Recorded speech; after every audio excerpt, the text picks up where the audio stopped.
আসসালামু আলাইকুম সবাইকে। আশা করি সবাই অনেক ভালো আছো। এই ভিডিওতে আমরা শাহজালাল বিজ্ঞান ও প্রযুক্তি বিশ্ববিদ্যালয়ের A1 ইউনিট, যেটা আগে ১৯-২০ সেশন পর্যন্ত B1 ইউনিট ছিল, সেটার প্রশ্ন সলভ করব। ১৯-২০ সেশনের প্রশ্ন সলভ করব। হ্যাঁ? তো ১ম এই দেখো এখানে গ্যাসের ভ্যান ডের ওয়ালস ধ্রুবক A এর মান যথাক্রমে দেয়া আছে। হ্যাঁ? তো এখানে দেখো ভ্যান ডের ওয়ালস মানের সবচেয়ে বড় মান কোনটা? 2.25, এরপর হচ্ছে 4.17, এটা হচ্ছে সবচেয়ে বড় মান। তো এটা যেহেতু সবচেয়ে বড় মান, অ্যামোনিয়ার মান সবচেয়ে বড়। তো এখানে দেখো, এখানে কিন্তু ভ্যান ডের ওয়ালস গ্যাসীয় ধ্রুবক A এর মান দিয়ে দিছে। তো সূত্রটা জানো ভ্যান ডের ওয়ালস সমীকরণের, P plus N square A by V square, হ্যাঁ? ইনটু V মাইনাস NV সমান, সমান কি? nRT। তো এই যে ভ্যান ডের ওয়ালস ইকুয়েশন, এই ইকুয়েশনের মধ্যে এই যে A দেখতেছো না? এখানে দেখতেছো A, এই A টা হচ্ছে আন্তঃআণবিক আকর্ষণ। বুঝছো? এই A টা হচ্ছে কি? আন্তঃআণবিক আন্তঃআণবিক আকর্ষণ। হ্যাঁ? এটা হচ্ছে A। A এর ভ্যালু যত বেশি হবে, A এর ভ্যালু যত বেশি হবে, আন্তঃআণবিক আকর্ষণ তত বাড়বে। হ্যাঁ? আর আন্তঃআণবিক আকর্ষণ যত বাড়বে, একটা গ্যাসকে তুমি তত সহজে তরলীকৃত করতে পারবা। এছাড়াও তুমি চিন্তা করতে পারো যে এই হাইড্রোজেন, এখানে অ্যামোনিয়াতে হাইড্রোজেন বন্ডিং আছে। তাই না? হাইড্রোজেন বন্ডিং থাকার কারণে অ্যামোনিয়াকে সহজে গ্যাসে পরিণত করা যায়। তো এমনিতে তোমরা এই যে গ্যাস ধ্রুবকের এটা দিয়ে মনে রাখবা যে গ্যাস ধ্রুবকের মান যত বড় হবে, তাকে সহজে তত তরলীকরণ করা যাবে। ঠিক আছে? পরের প্রশ্নে চলে যাই। একটা ধাতব লবণে, লবণ দ্রবণে এত অ্যাম্পিয়ার বিদ্যুৎ এত ঘন্টা চালনা করা হইছে। যদি ক্যাথোডে এত গ্রাম ধাতু জমা হয়, তাহলে ধাতুটার চার্জ কত? তো তোমরা একটা সূত্র জানো। এখানে দেখো যে রিলেটিভ অ্যাটমিক মাস দিয়ে দিছে। এটা হচ্ছে ক্রোমিয়ামের রিলেটিভ অ্যাটমিক মাস। বুঝতে পারছো? তো কেন? কারণ ক্রোমিয়ামের রিলেটিভ অ্যাটমিক মাস আমরা জানি যে ৫২। তো ক্রোমিয়াম 3+, এখানে উত্তর হয়ে যাচ্ছে যে ক্রোমিয়ামের চার্জ সাধারণত 3+, উত্তর ৩ আসতেছে। এটা হচ্ছে ১ দেখাই উত্তর, বাট এটা তো তুমি সিওর না। ডেটা দিয়ে দিছি, তাই না? চার্জ অন্য কিছু হইতে পারে ডেটা দিয়ে। তুমি দেখো যে এখানে আসলে কিভাবে বের করবা? W সমান, সমান MIT/NF, এই সূত্রটা তুমি জানো। MIT/NF। তো এখান থেকে তুমি এই যে N হচ্ছে চার্জ সংখ্যা। তো এই N টা বের করবা। N বের করতে গেলে MIT/WF, তাই না? তাহলে এখানে দেখো যে N তুমি বের করবা।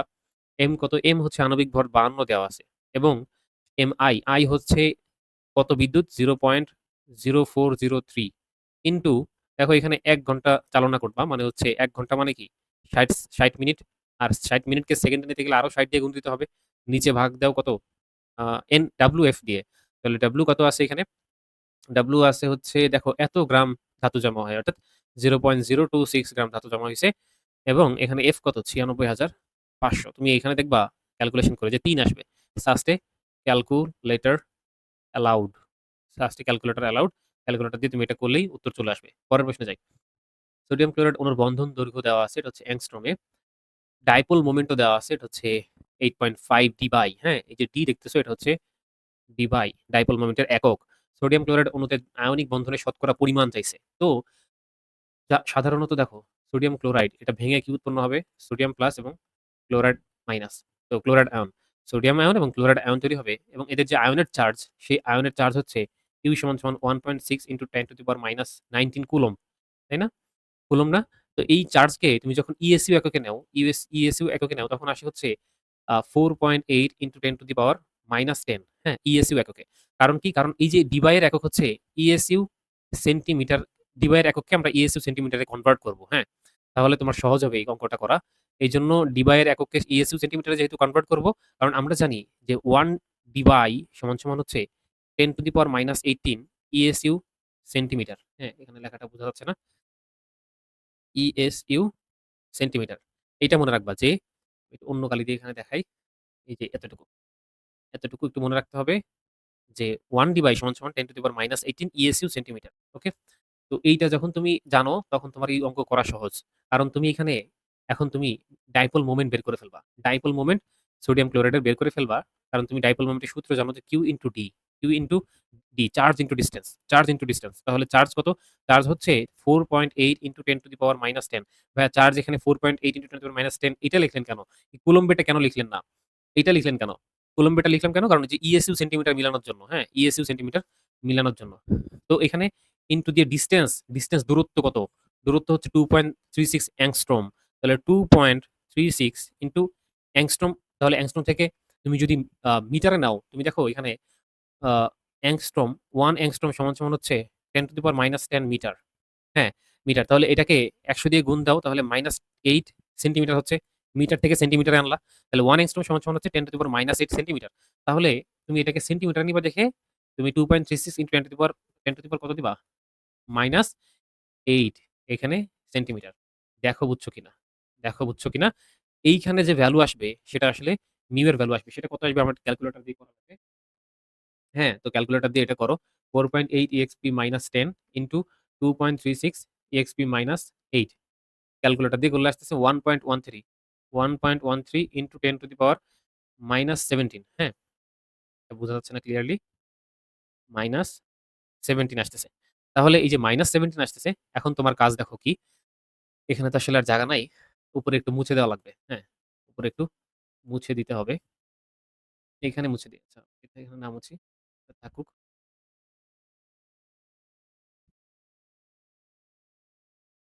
এখানে একটু মুছে দিচ্ছি এটা, ঠিক আছে? এটা একটু মুছে দিলাম। এখন এইখানে 1.13 ইন্টু 10 টু দি পাওয়ার -17 পাইছো কি? এত ইএসইউ সেন্টিমিটার পাইছো। ESU centimetre. এককটা কি? দেখো ভালোমতো খেয়াল করো। আবার লিখতেছি। দেখো ইএসইউ সেন্টিমিটার। এই এককে পাইছো হচ্ছে মিউ এর ভ্যালু। বুঝছো? এখন তুমি জানো যে ১ ইএসইউ মানে ১ ডিভাইস সমান, সমান 10 to the power -18 ESU centimetre.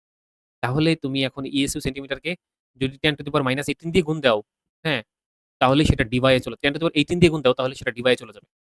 তুমি দেখো এখানে মিউ পাইছো হচ্ছে 1.13 into 10 to the power -17 ESU centimetre. এই ইএসইউ সেন্টিমিটার সমান, সমান কি? এটা যদি এই পাশে নিয়ে আসো তাহলে কি 10 টু দি পাওয়ার 18 হয়ে যায় না? 10 টু দি পাওয়ার 18 ডিভাইড হয়ে যায় না?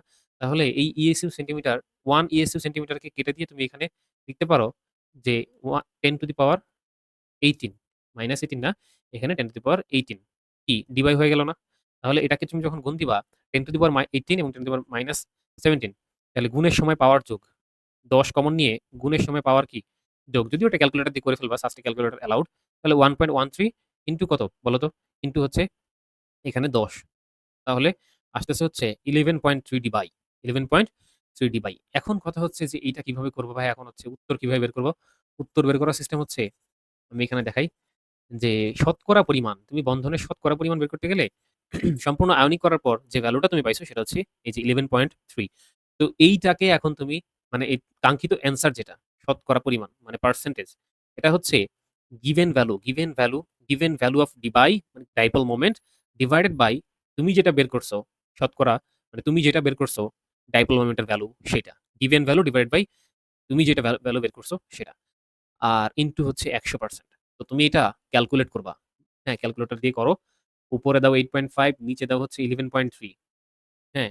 গুণ দাও হচ্ছে ১০০ দিয়ে। কত আসতেছে? ৭৫.২ ৭৫.২২% আসতেছে। তো এখানে দেখো অপশনে ৭৫% আছে। এটা হচ্ছে অ্যান্সার। ঠিক আছে? আশা করি বুঝাইতে পারছি। অ্যান্ড তোমরা এটা একটু যদি না বুঝো ভালো মতো বুঝে নাও যে ১ম এ আসলে সম্পূর্ণ আয়নিক সিস্টেমে সোডিয়াম ক্লোরাইড যদি সম্পূর্ণ আয়নিক ধরি, তারপরে যে ক্যালকুলেশনটা আমরা করলাম, সেটা তুমি যে পাইছো ডাইপোল মোমেন্টের ভ্যালু, সেটা হচ্ছে নিচে থাকবে। নিচে হচ্ছে এখানে, নিচে হচ্ছে আমি এখানে এই যে এইখানে হচ্ছে তুমি যেইটা বের করবা আর উপরে হচ্ছে গিভেন ভ্যালু থাকবে। হ্যাঁ? এটাকে ১০০ দিয়ে গুণ দিলে তুমি শতকরা পরিমাণ পেয়ে যাবা। হ্যাঁ? হ্যাঁ, আশা করি তোমাদের বুঝাইতে পারছি। অ্যান্ড পরের প্রশ্নে চলে যাই। এই প্রশ্নটা দেখো কোনটা নবায়নযোগ্য জ্বালানি না? এখানে প্রাকৃতিক গ্যাস নবায়নযোগ্য জ্বালানি না। কারণ হচ্ছে প্রাকৃতিক গ্যাস আসলে তুমি যখন তৈরি করতে যাবা, পুনরায় তৈরি করতে যাবা তাহলে সেটা অনেক, অনেক সময় মানে কোটি বছর লাগবে যেটা আসলে পসিবল না। ঠিক আছে? এটাকে নবায়নযোগ্য করা যাবে না। তুমি যে প্রাকৃতিক গ্যাস ইউজ করে ফেলছো সেটাকে আবার নিয়ে এসে আবার ইউজ করবা সেটা আসলে সম্ভব না। কারণ প্রাকৃতিক গ্যাসের উৎস হচ্ছে জীবাশ্ম জ্বালানি। হ্যাঁ? আর যে বায়ুশক্তি দেখতে পারতেছো, বায়ুশক্তি এবং সৌরশক্তি এগুলা হচ্ছে নবায়নযোগ্য জ্বালানি। কারণ তুমি সৌরশক্তি সূর্য থেকে প্রতিনিয়ত শক্তি পাচ্ছ সেই শক্তিগুলাকে তুমি নবায়ন করতে পারো। আর এই যে বায়ুশক্তি দিয়ে টারবাইন ঘুরিয়ে বিদ্যুৎ উৎপাদনের বিষয়গুলো তোমরা জানো যে বায়ুশক্তি দিয়েও আসলে মানে অনেক কিছু করা সম্ভব, নবায়ন করা সম্ভব। এবং এই বিষয়গুলা হচ্ছে নবায়নযোগ্য জ্বালানি। আর নবায়নযোগ্য জ্বালানি না হচ্ছে প্রাকৃতিক গ্যাস, যেটা জীবাশ্ম জ্বালানি থেকে আসে ওটা আসলে নবায়নযোগ্য করা সম্ভব হয় না। এবং বায়োডিজেল এটা তো আসলে নবায়নযোগ্য করাই যায়। জোয়ার ভাটার যে শক্তি সেটা কাজে লাগিয়ে বিদ্যুৎ উৎপাদন করা যায়। ঠিক না? আশা করি বুঝাইতে পারছি। পরের প্রশ্নে চলে যাই। যে ১০০ ml এত মোলার সালফিউরিক অ্যাসিড এবং এত ml এত মোলার সোডিয়াম হাইড্রোক্সাইড দ্রবণের সাথে মিশ্রিত করলে কত কিলোজুল তাপ উৎপন্ন হবে? সবসময় পিএইচ চায়। কিন্তু সাস্টে ১৯-২০ সেশনে চাইছে হচ্ছে কত কিলোজুল তাপ উৎপন্ন হবে যেটা আসলে অনেকেই পারবে না এই প্রশ্নটা। আর হচ্ছে এই প্রশ্নটার যে সিস্টেম সেটা আমি তোমাদেরকে দেখাই। নরমালি এখানে আসলে সালফিউরিক অ্যাসিড বিক্রিয়া করবে হচ্ছে সোডিয়াম হাইড্রোক্সাইডের সাথে। তাই না? সোডিয়াম হাইড্রোক্সাইড বিক্রিয়া করবে। তো বিক্রিয়া করলে আসলে কি উৎপন্ন হবে?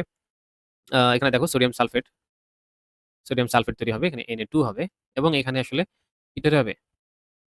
পানি তৈরি হবে। তাই না? তো এখানে দেখো এখানে সোডিয়াম ২ অণু হয়ে গেছে। এজন্য এখানে ২ অণু সোডিয়াম উৎপন্ন হবে।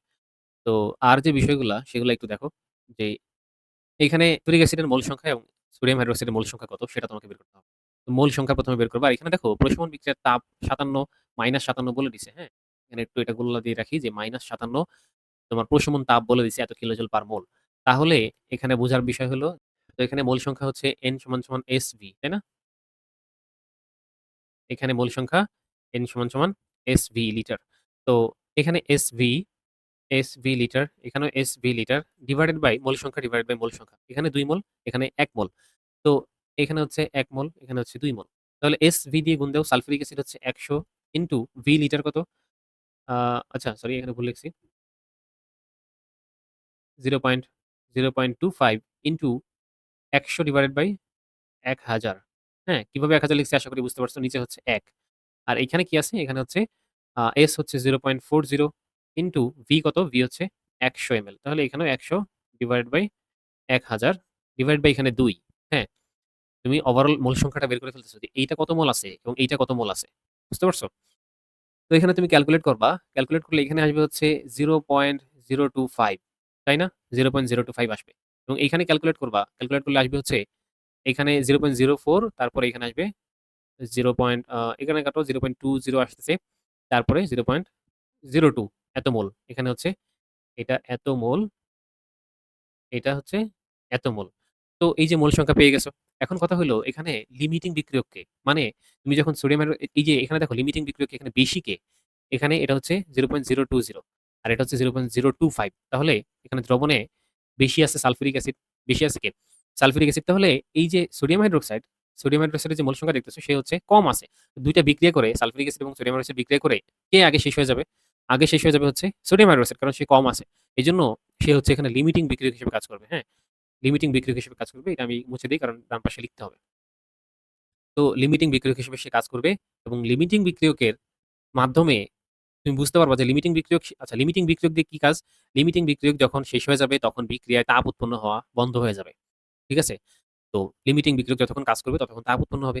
তো এইখানে যেটা বোঝার বিষয় সেটা হচ্ছে এই যে তুমি দেখতেছো যে লিমিটিং মানে আ ১ মোল, ১ মোলের জন্য তাপ উৎপন্ন হয় হচ্ছে ৫৭ কিলোজুল পার মোল। ১ মোল সোডিয়াম হাইড্রোক্সাইডের জন্য তাপ উৎপন্ন হয় এত। অন্য কালার দিয়ে দেখাই। ১ মোল সোডিয়াম হাইড্রোক্সাইডের জন্য তাপ উৎপন্ন হয় ৫৭ কিলোজুল পার মোল। তাহলে 0.020 মোল এটার জন্য কত হবে? ৫৭ আমি একটু অন্য কালার দিয়ে দেখাই। ৫৭ গুণ 0.020 বুঝছো? তো এটাকে তুমি গুণ দিয়ে দাও। ক্যালকুলেটর দিয়ে গুণ দিয়ে দাও। ৫৭ গুণ ০.০২০ কত আসতেছে? 1.14 আসতেছে। দেখো 1.14 আসতেছে। কিন্তু অপশনে 1.14 কিন্তু নাই। তো 1.42 আছে তুমি এইটা দাগায় দিবা পরীক্ষায়। বুঝতে পারছো? 1.14 কিন্তু এখানে নাই। তো এটা কিভাবে লিখছি সেটা আশা করি বুঝতে পারছো যে ১ মোল সোডিয়াম হাইড্রোক্সাইড থেকে তাপ উৎপন্ন হবে ৫৭ কিলোজুল পার মোল। আর 0.20 মোল সোডিয়াম হাইড্রোক্সাইড থেকে তাপ উৎপন্ন হবে এটা দ্বিগুণ দিয়ে দিবা। তাহলে যেটা আসতেছে এইটা হচ্ছে কাঙ্ক্ষিত রেজাল্ট। মানে তোমার হচ্ছে তাপ উৎপন্ন হবে কত কিলোজুল সেটা। 1.14 কিলোজুল তাপ এখানে উৎপন্ন হবে। ঠিক আছে? তো যারা বুঝো নাই একটু শুরু থেকে দেখো। আর লিমিটিং বিক্রিয়ক কেন ধরছো? এই 0.020 মোল দিয়ে কেন গুণ দিচ্ছ সেটাও বোঝা দরকার। কারণ এই যে সোডিয়াম হাইড্রোক্সাইড তুমি দেখো সোডিয়াম হাইড্রোক্সাইড শেষ হয়ে যাওয়া মানে বিক্রিয়ায় তাপ উৎপন্ন হওয়া বন্ধ হয়ে যাওয়া। হ্যাঁ? কারণ এটা কম সংখ্যক আছে। এটার মোল কম এখানে। তো আশা করি বুঝতে পারছো এবং সেই 0.020 দিয়ে তুমি এটার সাথে গুণ দিচ্ছ। কারণ এখানে বলে দিচ্ছে প্রশমন বিক্রিয়ায় ΔH এত কিলোজুল। ΔH মানে কি? ΔH মানে হচ্ছে তোমার এই যে অ্যাসিড এবং বেস, হ্যাঁ? অ্যাসিড এবং ক্ষার বিক্রিয়া করে প্রশমন বিক্রিয়া মানে হচ্ছে প্রশমন বিক্রিয়া মানে কি? অ্যাসিড এবং ক্ষার প্রশমিত হওয়া। তো সোডিয়াম হাইড্রোক্সাইড যখনই শেষ হয়ে যাবে, সোডিয়াম হাইড্রোক্সাইড 0.20 মোল যখনই শেষ হয়ে যাবে, তখনই আসলে বিক্রিয়ায় প্রশমন বিক্রিয়াটাই শেষ হয়ে যাবে এবং তাপ উৎপন্ন হওয়া বন্ধ হয়ে যাবে। এজন্য এইটা ধরছো, সোডিয়াম হাইড্রোক্সাইডটা ধরছো। বুঝছো? আশা করি বুঝতে পারছো। এজন্য সবসময় লিমিটিং বিক্রিয়ক দিয়ে প্রশমন বিক্রিয়ায় আ তাপ উৎপন্ন হবে এরকম কোন প্রশ্ন থাকলে তুমি লিমিটিং বিক্রিয়ক দিয়ে ধরবা। ঠিক আছে? আশা করি বুঝাইতে পারছি। এটা আসলে অনেকেই মানে অনেকেই কনসেপ্ট পারবে না এরকম। বাট তুমি যদি বুঝে নাও এই ম্যাথটা নেক্সট ডে কিন্তু এরকম প্রশ্ন আবার সাস্টে আসতে পারে। তখন তুমি যেন পারো। ঠিক আছে? পরের প্রশ্নে যাই। এতে 0.1% W/V সোডিয়াম হাইড্রোক্সাইড দ্রবণের পিএইচ কত? তো 0.1% W/V এর মানে হচ্ছে 0.1 গ্রাম আছে হচ্ছে ১০০ ml ১০০ ১০০ ml ১০০ ml দ্রবণে। ঠিক আছে? 0.1 গ্রাম আছে ১০০ ml দ্রবণে। এটার যদি শর্টকাট টেকনিক আছে, তুমি এইটা হচ্ছে 10x/m দিয়ে তুমি হচ্ছে S টা বের করতে পারবা ডিরেক্ট। তো S টা এভাবে তুমি বের করতে পারো, বাট আমি তোমাকে সিস্টেমটা বোঝাচ্ছি যে তুমি আসলে কিভাবে ডিরেক্ট এই অঙ্কটা করতে পারো। S টা আসলে কনভার্সন। মানে এই যে শতকরায় দেওয়া আছে, তুমি মোলারিটিতে কনভার্সন কিভাবে করবা একটু জেনে রাখো, হ্যাঁ? এমনিতে S সমান ডিরেক্ট এইটা দিয়ে মোলারিটিতে কনভার্ট করতে করতে পারবা। বাট তুমি এটাও জেনে রাখো। তো 0.1 গ্রাম আছে, গ্রামকে তুমি মোল পার, এটাকে তুমি মোল পার লিটারে নিবা, তাই তো? এটা তোমার টার্গেট হচ্ছে এটাকে মোল পার লিটারে নিবা, তাই না? তো উপরে মোল আনতে হবে, তাই না? উপরে মোল আনতে হবে। তো গ্রাম থেকে মোলে কিভাবে নেয়? 0.1, এটাকে তুমি যদি মোলে, এই যে গ্রামকে মোলে নিতে চাইলে আণবিক ভর দিয়ে ভাগ দিতে হয়। আণবিক ভর কত? সোডিয়াম হাইড্রোক্সাইডের আণবিক ভর হচ্ছে ৪০। তাহলে এটা মোলে চলে গেল। এখন বলল যে, "ভাইয়া, গ্রাম থেকে কিভাবে মোলে নিলেন? এটা তো আসলে বুঝলাম না।" তো যেকোনো কিছুর আণবিক ভর মানে ৪০ গ্রাম, ৪০ গ্রাম সোডিয়াম হাইড্রোক্সাইডের, ৪০ gram sodium hydroxide ১ mole sodium হাইড্রোক্সাইডের সমান। বুঝছো? আণবিক ভর যেহেতু ৪০ গ্রাম সোডিয়াম হাইড্রোক্সাইডের, অর্থাৎ যেকোনো কিছুর আণবিক ভর ১ মোলের সমান। হ্যাঁ? তো ১ মোল সমান যদি ৪০ গ্রাম হয়, আমি এখানে লিখি ১ মোল সমান যদি ৪০ গ্রাম হয়, তাহলে এখানে একটু এটা এইভাবে দেখি, ৪০ গ্রাম ১ মোলের সমান। তাহলে তুমি বলো তো যে 0.1 গ্রাম কত মোলের সমান হবে? অবশ্যই 0.1 উপরে চলে যাবে এবং ৪০ নিচে আসবে। তাই না? তো এটাই তো হইছে দেখো। এখানে এটাই হইছে। তাহলে এটাকে তুমি এখন ভাগ দাও। ভাগ দাও নিচে। নিচে কি আছে? আমি একটু এই পাশে মুছে দিচ্ছি। ঠিক আছে? এই পাশে এটা দরকার নাই। এটা জাস্ট বুঝাইলাম তোমাকে যে কিভাবে হইলো। আচ্ছা, এখন নিচে দেখো। নিচে হচ্ছে আছে ১০০ এমএল। ১০০ এমএল তো আমার লাগবে না। নিচে তো লিটারে নিয়ে আসতে হবে। লিটারে নিয়ে আসতে হবে। তো লিটারে নিয়ে আসো। লিটারে নিয়ে আসো হচ্ছে এটা তাহলে ১০০, এটাকে কত দিয়ে ভাগ দিবা? ১০০০ দিয়ে ভাগ দিবা, তোমার লিটারে চলে আসবে জিনিসটা। তাহলে উপরে কি আছে? 0.1 ডিভাইড বাই 40, এটাকে আসলে পুরোটা হাতে কলমে করো। শিখো কিভাবে হাতে কলমে করে। তো এই মানে তো এখানে দেখো 0.1 ডিভাইড বাই 40 এবং এখানে নিচে 0.1 আসে। হ্যাঁ? মানে এখানে 1/10 আসে, তাহলে এখানে 10 লিখে দেই। একবারে গুণ দিয়ে উল্টিয়ে 10 লিখে দিলাম। হ্যাঁ? একবারে গুণ দিয়ে উল্টিয়ে এখানে 10 লিখে দাও এবং এখানে আবার এখান থেকে ক্যালকুলেট করো উপর থেকে। এখান থেকে দেখো, এখান থেকে ক্যালকুলেশন করো। আসে হচ্ছে উপরে 0.1 ইন্টু 10 মানে হচ্ছে 1, নিচে হচ্ছে 40। আর কত আসতেছে তাহলে? 1/40 কত? 1/40 ভাই ক্যালকুলেটর ছাড়া করতে পারি না। যদিও সাস্টে ক্যালকুলেটর অ্যালাউড, তাও আমি একটু ক্যালকুলেটর ছাড়া এটা একটু দেখাই। তো ক্যালকুলেশনটা কিভাবে করবা? উপরে ১০০ দিয়ে গুণ দিবা, ১০০ হয়ে গেল। নিচেও ১০০ দিয়ে গুণ দিবা। গুণ দিলে এখন হচ্ছে এই ৪০, ১০০ র মধ্যে ৪০ কয়বার যায় সেটা বের করবা। হ্যাঁ? তো বের করলে দেখবা যে ২.৫ বার যাবে। কয়বার যাবে? ২.৫ বার। তাহলে উপরে ২.৫ আসবে।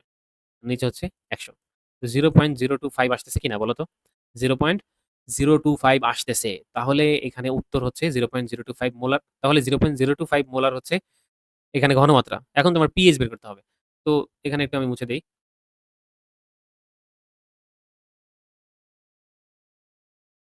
এটা আমি একটু মুছে দেই। কনসেপ্ট বোঝাটা জরুরি। যদি তুমি শর্টকাটে এটা বের করে ফেলতে পারো, বাট এমনিতে বুঝে নিলে আরকি শর্টকাটে। যে কিভাবে আসলে এটা তুমি মোলারিটিতে কনভার্ট করবা এটা থেকে। তো পিএইচ সমান তুমি জানো যে মাইনাস লগ অফ এইচ, এবং পিওএইচ সমান জানো যে মাইনাস লগ অফ ওএইচ এর কনসেনট্রেশন। তাই না? এগুলো ঘনমাত্রা। তো এখানে তুমি minus log of OH, OH কত পাইছো? 0.025 পাইছো। তো এটা তুমি ক্যালকুলেটর দিয়ে করো। মাইনাস লগ অফ 0.025 আসতেছে হচ্ছে 1.6, 1.6। তাহলে পিএইচ হবে হচ্ছে 14 মাইনাস 1.6, দেখো তো কত আসে? মাইনাস 14 আসে হচ্ছে 12.3 সামথিং, মানে 12.4, 12.4। এটা হচ্ছে এখানে অ্যান্সার। হ্যাঁ? এটা হচ্ছে অ্যান্সার 12.4। আশা করি বুঝতে পারছো। এখন পরের প্রশ্নে চলে যাই।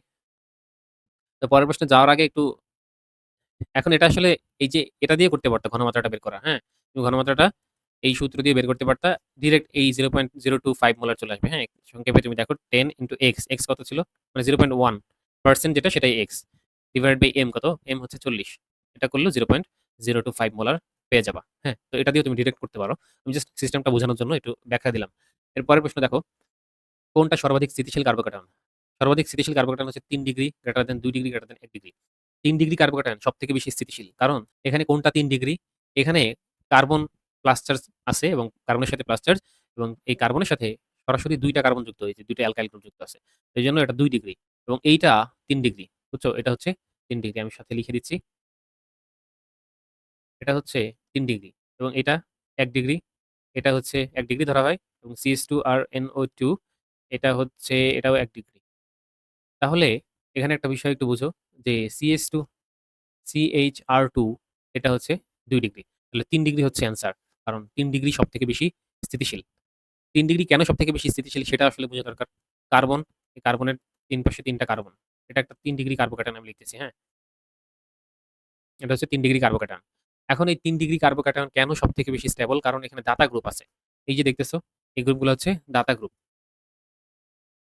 এটা হচ্ছে দাতা গ্রুপ। এই যে দাতা গ্রুপগুলো আছে, এই দাতা গ্রুপগুলা ইলেকট্রন দেওয়ার কারণে এই কার্বনটা অনেক বেশি ইলেকট্রন রিচ হয়ে থাকে। ইলেকট্রন রিচ হইতে পারে এবং এটা আসলে স্টেবল হয়। এটা আসলে খুব বেশি স্টেবল হয়। কারণ আসলে এই ইলেকট্রন দাতা গ্রুপ এখানে উপস্থিত আছে। ঠিক আছে? আচ্ছা, এখন পরের প্রশ্নে চলে যাই।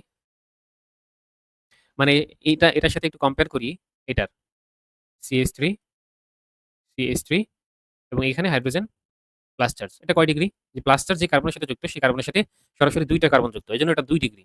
এটা ২ ডিগ্রি, এটা হচ্ছে ৩ ডিগ্রি। তাহলে এই ২ ডিগ্রি কেন কম? এই ২ ডিগ্রি এখানে এটা একটু মুছে দেই। ২ ডিগ্রি কেন কম স্টেবল, কম স্থায়ী? কারণ হচ্ছে এখানে ২ টা দাতা গ্রুপ আছে। মিথাইল গ্রুপ ২ টা আছে। কার্বনের কাছে তো এখানে কার্বন যে দেখতেছো, কার্বনের কাছে প্লাস চার্জ মানে কার্বনের কাছে ইলেকট্রনের ঘাটতি আছে। ইলেকট্রনের ঘাটতি পূরণ করতে পারবে এরা, এই যে দাতা গ্রুপ। দাতা গ্রুপগুলো ইলেকট্রন ঘাটতি পূরণ করতে পারবে। ভালোভাবে ইলেকট্রনের ঘাটতি পূরণ করতে পারবে ৩ টা গ্রুপ। ৩ টা গ্রুপ যেহেতু আছে, ৩ টা গ্রুপ ভালো দাতা মানে ভালো ইলেকট্রন ডোনেট করতে পারবে এই কার্বনকে। এজন্য এটা বেশি স্থিতিশীল হয়। হ্যাঁ? এই যে এইজন্য এটা বেশি স্থিতিশীল হয়। এইটা ২ ডিগ্রি কম স্থিতিশীল হয়। আশা করি বুঝতে পারছো। এই প্রশ্নটা দেখো ম্যাগনেটিক মোমেন্ট চাইছে Fe3+ আয়নের। হ্যাঁ? তো ম্যাগনেটিক মোমেন্ট কত বিএম মানে বোর ম্যাগনেটন। ম্যাগনেটিক মোমেন্টের এককটা আসলে বোর ম্যাগনেটন বিবেচনা করা হয়। তাহলে এখানে আসলে ম্যাগনেটিক মোমেন্টের সূত্র ১ম এ তোমাকে জানতে হবে যে সূত্র হচ্ছে √n * এই সূত্রটা তোমাকে জানতে হবে। এটা আসলে বোর ম্যাগনেটনের সূত্র। বুঝছো? এই সূত্রটা তোমাকে জানতে হবে। এখন দেখো যে তুমি কি করবা? ১ম এ আয়রন এই আয়রন 3+ এর ইলেকট্রন বিন্যাস করতে হবে। ইলেকট্রন বিন্যাস করতে ভুল হইলে তোমার উত্তর আসবে না। তুমি এখানে দেখো 1s square, 2s square, 2p6, 3s square, 3p কত? 6 হয়ে গেল আর্গন পর্যন্ত 18। এখন তুমি 3d দিবা এবং 4s দিবা। তো 4s এ একটা দিয়ে এখন তোমরা দেখো এখানে আসলে আয়রনের তো 26, 26 থেকে ৩ মাইনাস হইছে। যেহেতু 3+ মানে ৩ মাইনাস 23। তাহলে 23 যেহেতু এখন আরো ৫ টা লাগবে। 18 পর্যন্ত তো হইল। এখন আরো ৫ টা লাগবে। তো ৫ টা ইলেকট্রন তুমি কোথায় দিবা? 3d5 যেহেতু দিবা। 3d5 যেহেতু বেশি স্টেবল 3d5 যেহেতু বেশি স্টেবল তাই এইখানে দিয়ে দিবা। বুঝতে পারছো? এবং 4s 0 হবে। কারণ 3d যেহেতু বেশি 3d5 যে স্ট্রাকচার সেটা আসলে বেশি স্টেবল হওয়ার কারণে এখানেই ৫ টা ইলেকট্রন আসবে। তো তুমি জানো যে 3dx, y, 3dyz, 3d বাকিগুলা। হ্যাঁ? 3dyz, zx, 3dz², 3dx² - y² এভাবে আসলে বাকিগুলা। তো এখানে একটা, একটা করে যাবে ইলেকট্রন। প্রত্যেকটাতে একটা, একটা করে ইলেকট্রন যাবে। এই বাকি ৩ টা আমি ভালোমতো দেখাই নাই। ঠিক আছে? তো এই যে একটা, একটা, একটা করে ইলেকট্রন গেছে ৫ টা। এই ৫ টা ইলেকট্রন ডি অরবিটালের এই ৫ টা ইলেকট্রনই তো অযুগ্ম ইলেকট্রন। দেখো এখানে আর কোন অযুগ্ম ইলেকট্রন আছে? এই যে n এর মান দেখতেছো, এই n হচ্ছে অযুগ্ম ইলেকট্রনের সংখ্যা। তো অযুগ্ম ইলেকট্রন এখানে ৫ টা পাইছো। 5 * 5 + 2 তাহলে কত আসতেছে? 5 * 7 তার সাথে 35 √35 এর ভ্যালু কত আসে দেখো। √35 এর ভ্যালু আসে হচ্ছে 5.91 5.91 এটা হচ্ছে এখানে অ্যান্সার। Bohr magneton. তো 5.91 এখানে নাই। তো এই যে সর্বোচ্চ যেটা আছে সেটাই উত্তর দাগাবা। সাস্টে এরকম অপশন থাকে যেটা কাছাকাছি অ্যান্সার হলে ওটা উত্তর দাগায় দিবা। বুঝতে পারছো? 5.91 উত্তরে নাই। 5.5 যেটা 5.48 এটা উত্তর দাগাবা। পরের প্রশ্নে চলে যাই। 9.6 গ্রাম কার্বনকে বাতাসে সম্পূর্ণরূপে দহন করতে কতগুলো অক্সিজেন অণু প্রয়োজন হবে? তো এখানে দেখো তুমি কার্বনকে যখন বাতাসে দহন করবা তখন আসলে কার্বন ডাই অক্সাইড উৎপন্ন হবে। মৌলিক সংখ্যা তো সব ঠিকঠাকই আছে। তো কার্বন এখানে জানো ১২, অক্সিজেন ১৬ দুগুণে ৩২ গ্রাম এবং এখানে কার্বন ডাই অক্সাইড কত? দরকার নাই। কারণ আসলে তোমার অক্সিজেন অণু কতগুলো প্রয়োজন হবে সেটা চাইছে। তো তুমি ১২ গ্রাম যখন মানে ১ মোল অক্সিজেন, ১ মোল অক্সিজেন সমান কত? ৩২ গ্রাম। তাহলে ১২ গ্রাম কার্বন থেকে ১২ গ্রাম কার্বন সম্পূর্ণরূপে দহন করতে তোমার প্রয়োজন হচ্ছে ১ মোল অক্সিজেন। মানে ১ মোল মানে 6.02 × 1023 টি অণু। হ্যাঁ? এতটি অক্সিজেন অণু। এতটি অক্সিজেন অণু এবং ৬ গ্রাম থেকে কতটি পাবা সেটাই চাইছে। দেখো বুঝতে পারছো কিনা? এর সাথে ৬ গুণ দাও। নিচে হচ্ছে ১২। তো এটা ক্যালকুলেশন করবা। এটা হচ্ছে ২ কাটাকাটি করলে এখানে 3.01 × 1023 আসতেছে। এটা হাতে কলমেই করে ফেলা যায়। এটা হচ্ছে অ্যান্সার। দেখো বুঝতে পারছো কিনা? এর পরের প্রশ্নে চলে যাই। এখানে কার্বন ডাই অক্সাইডের কোন কাজ নাই। ঠিক আছে? এত ডিগ্রি সেলসিয়াস তাপমাত্রায় একটা বিক্রিয়ার বেগ ধ্রুবকের মান দিয়ে দিছে। এতটা তাপমাত্রায় এবং হচ্ছে বেগ ধ্রুবকের মান দ্বিগুণ হলে বিক্রিয়াটা সক্রিয়ণ শক্তির মান কত কিলোজুল পার মোল। তো এটা আসলে খুবই গুরুত্বপূর্ণ একটা ম্যাথ সক্রিয়ণ শক্তির। তোমরা একটা সূত্র জানো যে ln K2/K1 ln K2/K1 সমান সমান -EA/R -EA/R ইনটু হচ্ছে T2 - T1 divide by T1 T2। এইটা তোমরা এই সূত্রটা মনে রাখবা কিভাবে? যে K2 উপরে মানে T2 এইখানে প্রথমে, K2 উপরে মানে T2 এখানে শুরুতে। তাহলে এখানে এটা প্রথম যেই দেখো বেগ ধ্রুবকের মানের দ্বিগুণ হইছে। ৩৭ ডিগ্রি সেলসিয়াস তাপমাত্রায় যে একটা বেগে বেগ একটা বিক্রিয়ার বেগ ধ্রুবকের মান সেটা আসলে ২৭ ডিগ্রি সেলসিয়াস তাপমাত্রার বেগ ধ্রুবকের মানের দ্বিগুণ হয়েছে। তাহলে K1 হচ্ছে এই যে এটা হচ্ছে বেগ ধ্রুবকের মান K1 এত তাপমাত্রায় বেগ ধ্রুবকের K2 এর দ্বিগুণ। তাহলে K2 কত হবে? ln 2 into K1 divide by K1 দেখো বুঝছো কিনা।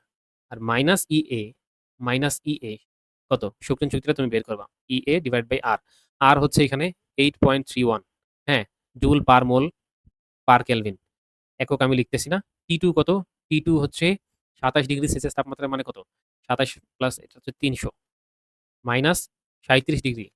তাহলে ২৭৩ প্লাস ৩৭ কত আসতেছে? ৩১০ ৩১০ আর নিচে হচ্ছে ৩০০ গুণ ৩১০ ঠিক আছে? এটা। এখন তুমি এটা ক্যালকুলেটর দিয়ে ডিরেক্ট ক্যালকুলেট করবা। হ্যাঁ? ln 2 ln 2 ইজ ইকুয়াল উপরে minus EA divided by 8.31 into উপরে হচ্ছে ৩০০ মাইনাস ৩১০ নিচে হচ্ছে ৩০০ গুণ ৩১০ হ্যাঁ? এটাকে তুমি যদি শিফট ক্যালক এটা দাও তাহলে উত্তর চলে আসবে 53568 এটার ভ্যালু যে EA সক্রিয়ণ শক্তি EA সমান সমান চলে আসতেছে হচ্ছে কত? 53568.49 এটা আসতেছে হচ্ছে জুল পার মোলে। এত জুল পার মোল।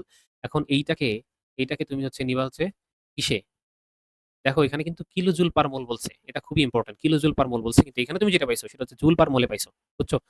তো এখন তুমি এটাকে কিলোজুল পার মোলে নিতে গেলে কত দিয়ে ভাগ দিবা? ১০০০ দিয়ে ভাগ দিয়ে দিবা। 53568.49 ডিভাইডেড বাই ১০০০ ভাগ দিলে কত আসে? ৫৩.৫৬ দেখো ৫৩ এটাই হচ্ছে অ্যান্সার। হ্যাঁ? ৫৩ ৫৩.৯৫ এটা হবে এখানে উত্তর। তুমি যদি এটাকে ১০০ দিয়ে ভাগ ১০০০ দিয়ে ভাগ দিয়ে দাও তাহলে উত্তর চলে আসতেছে। পরের প্রশ্নে চলে যাই। আশা করি এটা বুঝতে পারছো।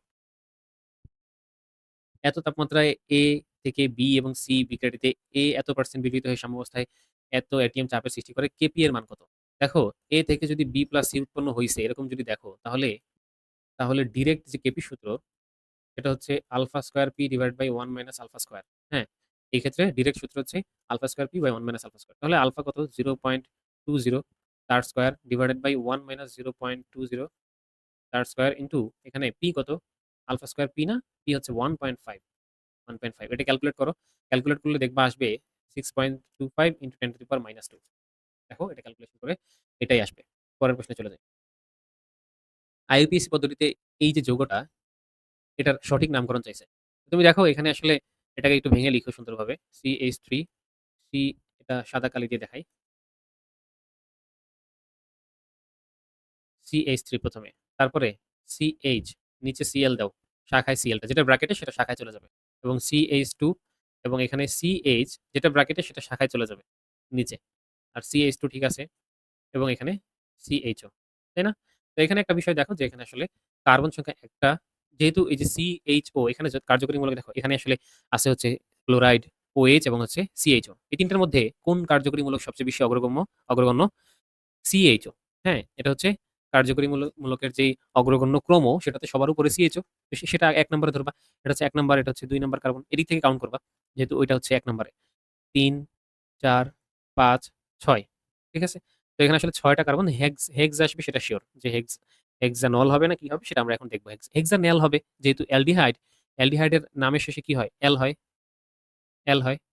অ্যালডিহাইডের নামের শেষে এল হবে। হেক্সানেল হইতে পারে।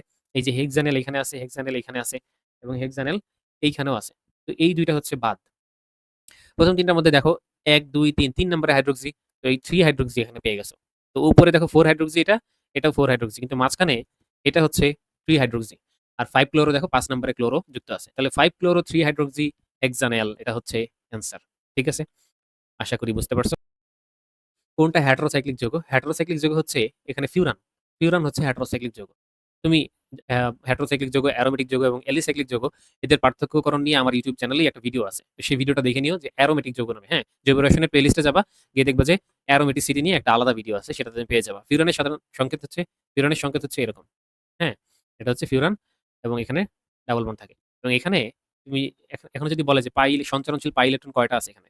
তুমি বলবা যে ভাইয়া অক্সিজেনের তো ২ টা আছে। তাহলে এখানে ভিতরে ২ আর ২ ৪ টা আছে। তাহলে ৪ প্লাস হচ্ছে ২ প্লাস হচ্ছে ২। তাহলে তুমি বলবা যে এখানে ৮ টা আছে। কিন্তু ৮ টা বললে ভুল হবে। হ্যাঁ? এখানে অক্সিজেনের ১ জোড়া মুক্তজোড় এখানে আসলে রেজোন্যান্স ফরমেশন করে। যার কারণে তুমি এখানে বলবা যে এই যে ১ জোড়া ২, ৪ তো আছেই এবং মুক্তজোড় হচ্ছে ১ জোড়া মানে হচ্ছে মুক্তজোড় ১ জোড়া মানে ২ টা ইলেকট্রন এখানে কাজ করে। তো এখানে আসলে সঞ্চারণশীল ইলেকট্রন কয়টা?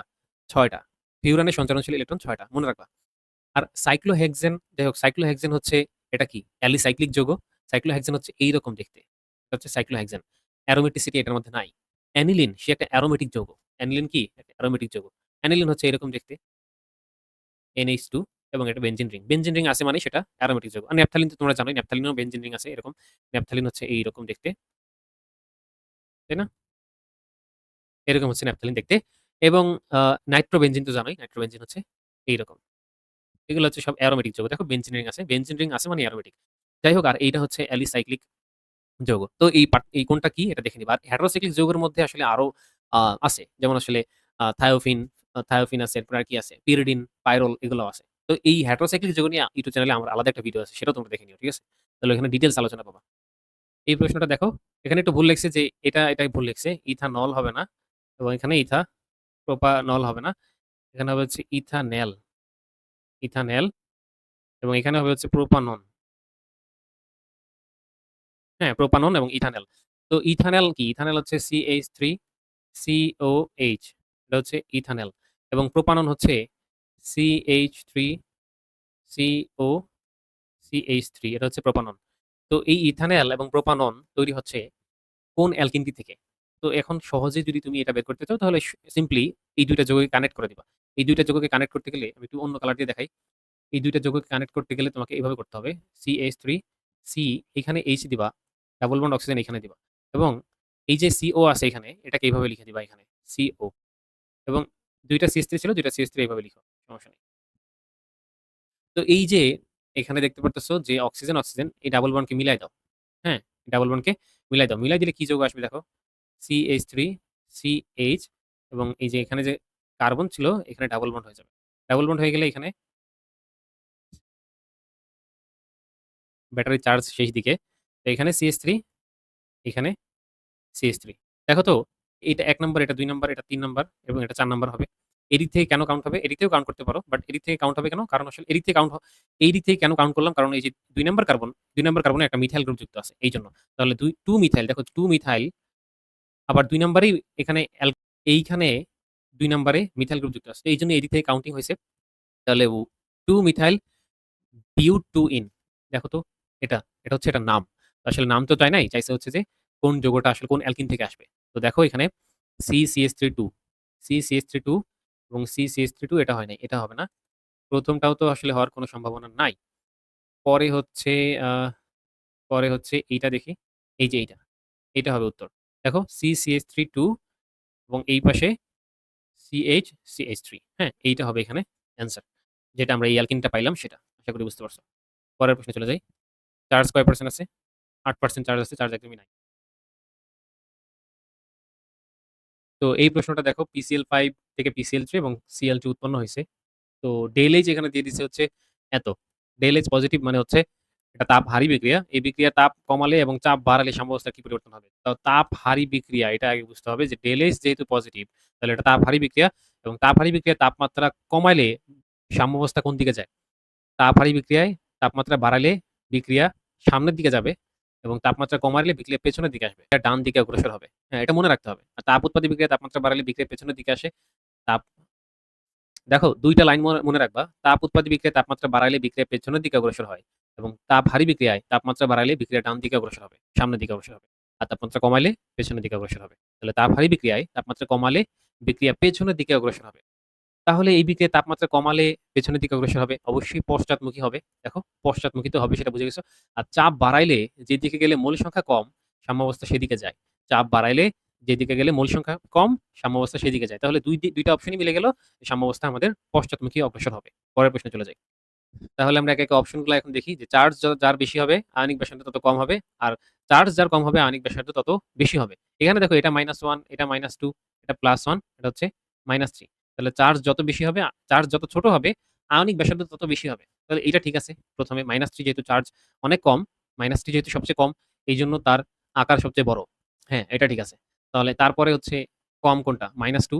তাহলে -2 তো এখানে দিল না। সোডিয়াম আগে দিয়ে দিল। তাহলে এটা উত্তর হইল না। মানে যেহেতু এই যে এইটা আসলে এখানে হওয়ার কথা ছিল। বুঝছো? -3 পরে -2 তারপরে -1 হওয়ার কথা ছিল। তাহলে দেখো তো -3 পরে -2 এখানে কিনা? এই যে এইটা।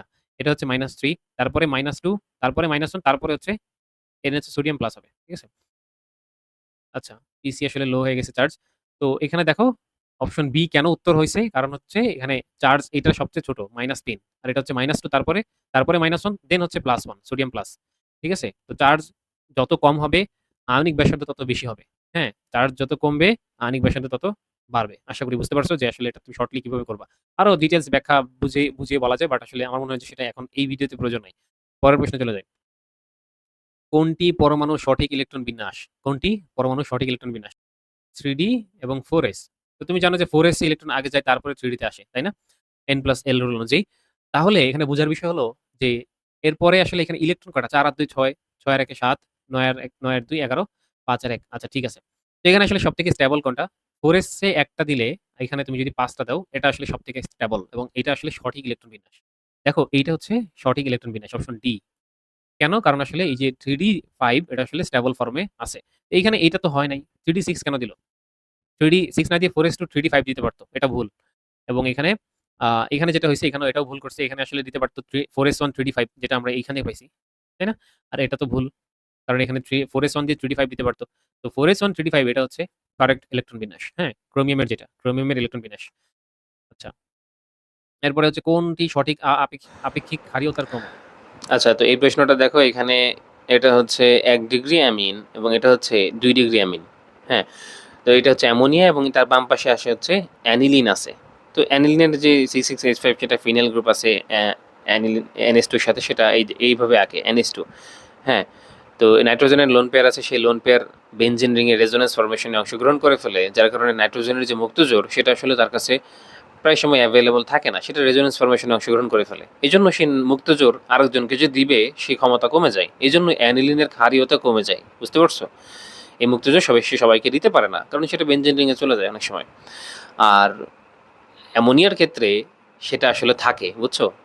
অ্যামোনিয়ার ক্ষেত্রে নাইট্রোজেনের যে মুক্ত জোর সেটা কিন্তু তার কাছে থেকে যায়, সে সেটা আরেকজনকে দিতে পারে। যেমন এই যে অ্যামোনিয়া তার মুক্ত জোর সে চাইলে সেটা দিতে পারে BF3 কে, বা সে যাকে ইচ্ছে তাকে দিতে পারে এই তার লোন পেয়ার। তো এই যে লোন পেয়ার দান করার যে ক্ষমতা, মুক্ত জোর দান করার যে ক্ষমতা সেটা অ্যামোনিয়াতে বেশি, এই জন্য অ্যামোনিয়ার ক্ষারীয়তা বেশি। বুঝতে পারছো?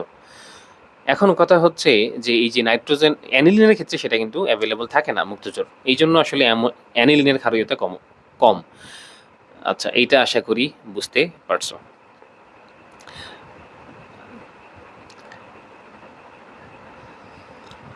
এখন আমরা দেখো যে অপশনগুলো নিয়ে একটু বলি, এটা আসলে অ্যানিলিনের বিষয়টা বুঝতে পারছো। এবং এইখানে দেখো যে এইটা হচ্ছে, এটা মুছে দিই। হ্যাঁ, এটা হচ্ছে 1 ডিগ্রি এবং এটা হচ্ছে 2 ডিগ্রি।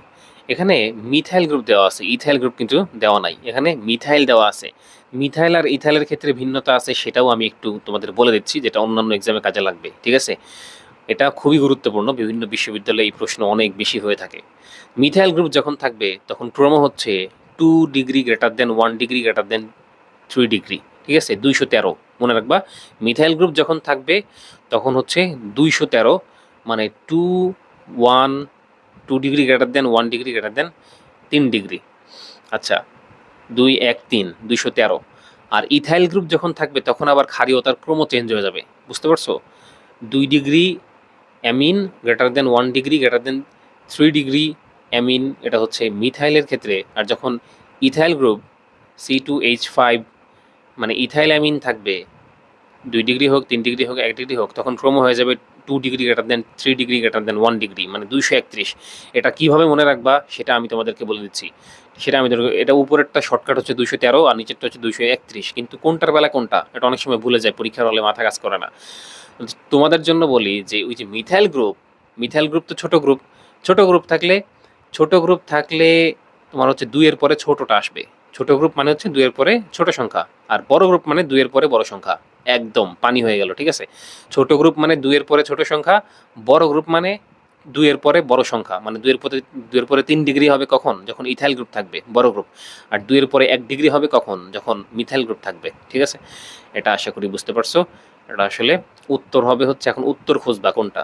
দেখো প্রথমটা তো উত্তর হবেই না, একদমই প্রথমটা উত্তর হবে না। আর ওইখানে এইটা হচ্ছে অ্যামোনিয়া হচ্ছে তারপরে হচ্ছে অ্যানিলিন। হ্যাঁ, তো মিথাইল গ্রুপ যেহেতু এখানে যুক্ত আছে, তাহলে 2 degree greater than 1 degree greater than 3 degree, এবং হচ্ছে পরে অ্যামোনিয়া, পরে হচ্ছে অ্যানিলিন আসবে। বুঝতে পারছো?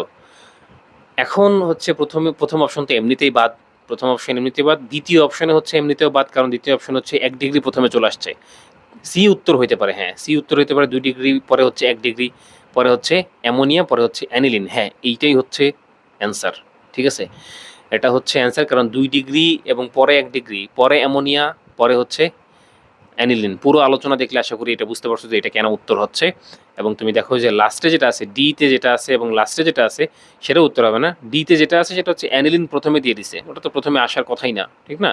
আসবেই না। পরেরটাও দেখো, পরেরটাও হবে না, কারণ 2 ডিগ্রির পরে 1 ডিগ্রি, তারপরে আবার অ্যানিলিন দিয়ে দিছে। অ্যানিলিন তো আগে আসবে না, অ্যামোনিয়া আগে আসবে। কেন আগে আসবে সেটাও আমি বললাম, যে অ্যামোনিয়ার লোন পেয়ার অ্যাভেলেবল থাকে, সে ইলেকট্রন জোর দিতে পারে আরেকজনকে।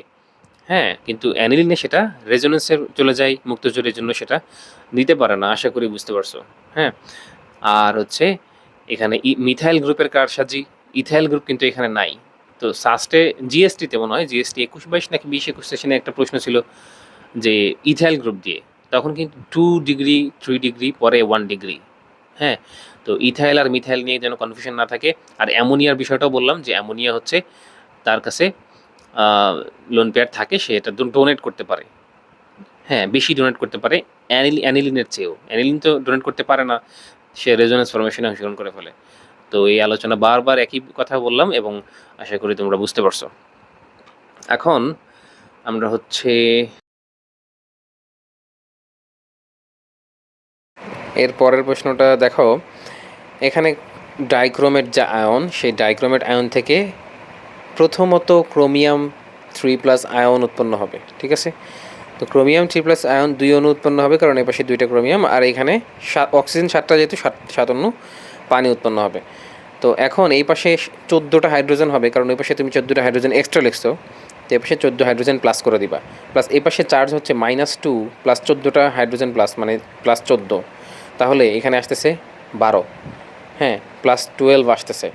তো এই যে +12 আসতেছে, ওই পাশে তো আসলে আছে 3 দুগুণে 6টা চার্জ আছে ওই পাশে, আর এই পাশে +12 আছে। ওই পাশে দেখো 3 দুগুণে 6টা প্লাস চার্জ আছে, আর এই পাশে আছে 12টা। তাহলে এই পাশে 6টা ইলেকট্রন দিতে হবে। 6টা ইলেকট্রন দিলে এই 6টা ইলেকট্রন এই 12টার মধ্যে যে 6টাকে খেয়ে ফেলবে, বুঝছো? তারপরে এই পাশে 6টা ইলেকট্রন থাকলো, ওই পাশেও 6টা ইলেকট্রন থাকলো, এটা একটা ব্যালেন্স তৈরি হলো। হ্যাঁ, এভাবে হচ্ছে সমতা, জারণ বিজারণী সমতা করা হয়। আচ্ছা, তো এইখানে আসলে ওই যে ফেরাস সালফেট আছে, সেই ফেরাস সালফেটের এখন কাজ, আশা করি এতটুকু বুঝতে পারছো। এখন দেখো এই যে ফেরাস সালফেট, এখান থেকে আসলে Fe2+ আসে, এবং Fe2+ থেকে সাধারণত Fe3+ আসে, সেটা তোমরা জানো। এবং এই যে Fe2+, এটা একটু ভালো করে লিখি, এটা হচ্ছে Fe2+ থেকে Fe3+ আসে, এবং এখানে একটা ইলেকট্রন ত্যাগ করে। হ্যাঁ, যেহেতু +3, আর এখানে একটা ইলেকট্রন দিলে +2 সেম হয়ে যাবে, এই জন্য এ পাশে একটা ইলেকট্রন। তো এখন আসলে আমরা এই ইকুয়েশন দুইটাকে যোগ করে দিব, কিন্তু ইলেকট্রন সমান করার জন্য উপরে আছে 6টা ইলেকট্রন, নিচে আছে হচ্ছে একটা ইলেকট্রন। তো দেখো, যোগ করে দিলে এখানে 6 দিয়ে গুণ দিতে হবে, নিচের ইকুয়েশনকে 6 দিয়ে গুণ দিলে উপরে নিচে ইলেকট্রন সংখ্যা সমান হয়ে যায়।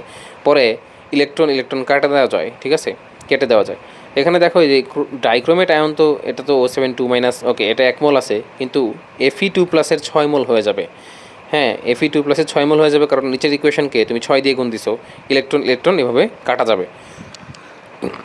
তো এখানে আসলে তো ডান পাশে কি উৎপন্ন হয়েছে ওটা দেখার বিষয় না। তো এখানে দেখো, এখানে 1 মোল ডাইক্রোমেট এবং 6 মোল Fe2+, এতটুকু দেখো বুঝছো কিনা।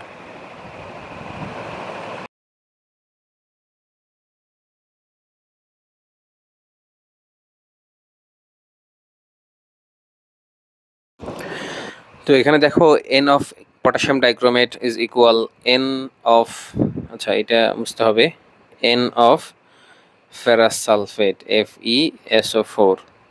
হ্যাঁ, তো এতটুকু ঠিক আছে। 6 মোল যেহেতু ফেরাস সালফেটের সাথে বিক্রিয়া করছে, যেন 6 গুণ হবে পটাশিয়াম ডাইক্রোমেটের সাথে। হ্যাঁ, পটাশিয়াম ডাইক্রোমেটের সাথে 6 গুণ হবে কেন? কারণ 1 মোল পটাশিয়াম ডাইক্রোমেট বিক্রিয়া করছে 6 মোল পটাশিয়াম ফেরাস সালফেটের সাথে। তো 6 ইন্টু এন ইকুয়াল এন সমান সমান লিখতে পারো W/M অফ পটাশিয়াম ডাইক্রোমেট, এবং এ পাশে W/M ইন্টু ফেরাস সালফেট। ঠিক আছে, তো W/M কিন্তু এন সমান সমান আমরা লিখতে পারি, সেই অনুযায়ী লিখলাম। তো এই পাশে দেখো যে এখানে, আচ্ছা এইখানে জারিত করতে কত গ্রাম বিশুদ্ধ পটাশিয়াম ডাইক্রোমেট লাগবে, তাহলে পটাশিয়াম ডাইক্রোমেটের ডাব্লিউ তুমি বের করবে, W(K2Cr2O7). হ্যাঁ, এইটা তুমি বের করতে। সো তাহলে এটা কত, এটা তুমি বের করবা, ডেটা বসাইলেই তোমার উত্তর চলে আসবে। ঠিক আছে, ডাব্লিউ অফ ফেরাস সালফেট জানো, এম অফ ফেরাস সালফেট তুমি জানো। হ্যাঁ, ডাব্লিউ অফ ফেরাস সালফেট কত মনে হয়, ওই যে 10 গ্রাম দেওয়া আছে। ঠিক আছে, 10 গ্রাম ফেরাস সালফেট ডাব্লিউ, আর এম হচ্ছে ফেরাস সালফেটের আণবিক ভর, তুমি বের করবা। বের করে দেখবা যে 3.23 সম্ভবত উত্তর আসবে। এটা তুমি করে ফেলবা। লাস্টে আমার মাইকে প্রবলেম হয়েছে, মাইকে প্রবলেম হওয়ার কারণে ভিডিওটা আসলে আর বাকিটুকু একটু প্রবলেম হয়েছে, দেখছো ভয়েসেও প্রবলেম হয়েছে এবং ভিডিওটা স্থির হয়ে আছে। ঠিক আছে, আশা করি সবাই ভিডিও বুঝতে পারছো। সবাই ভালো থাকবে ইনশাল্লাহ। অন্য ভিডিওতে আসলে তোমরা কমেন্টে জানাও যে নেক্সট কোন বিশ্ববিদ্যালয়ের ভিডিও চাচ্ছ এবং সালভিত্তিক সলভ চাচ্ছ, তাহলে আমি চেষ্টা করব সেই বিশ্ববিদ্যালয়ে সলভ দিতে। ঠিক আছে, সবাই ভালো থাকো, আল্লাহ হাফিজ।